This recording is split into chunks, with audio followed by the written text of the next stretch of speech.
Hayley from Foundation Podiatry.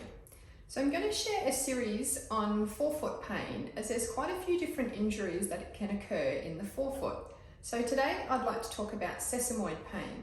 So the sesamoid bones, that's these two tiny little bones that sit underneath the big toe joint. So their job is, it's very similar to the kneecap in the knee joint. The kneecap, the patella, protects the knee when kneeling and it keeps the patella tendon in place. So very similar idea here. So these sesamoid bones protect the big toe joint into toe off. And there's also the flexor hallucis muscle, which becomes a tendon. It branches and goes through those sesamoid bones. And then another tendon, flexor hallucis longus, runs in between. So the purpose of the sesamoid bones is to keep those tendons in place and tracking properly.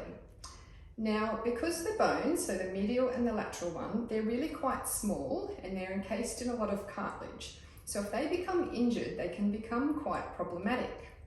So quite often we'll see sesamoiditis, which means inflammation of these sesamoid bones. And that's quite common in people with a higher arch foot type because they're pressing into the ground more, or a plantarflex first ray, so where this ray sits a lot lower. Okay. Sesamoiditis is also more common in dancers, sprinters, basketballers playing on heavy grounds, that sort of thing. So it's a real impact injury. Then the sesamoids can also suffer a stress fracture. Okay, so that's not an acute fracture, but just a tiny fracture in the bone due to increased repetitive load.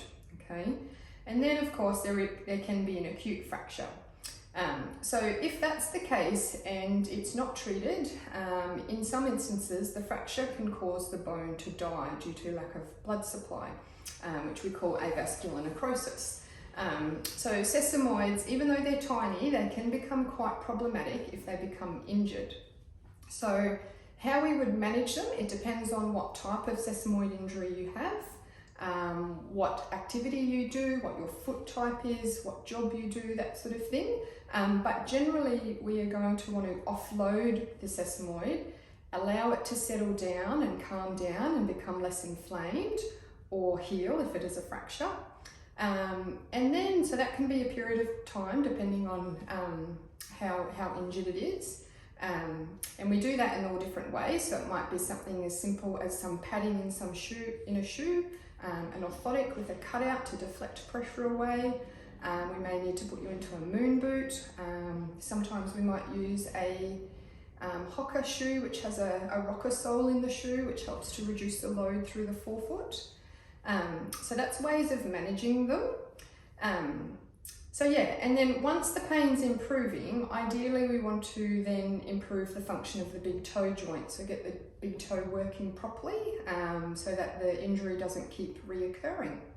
So I hope you find that helpful. You probably didn't know about sesamoid bones before now, and now you do. So thank you.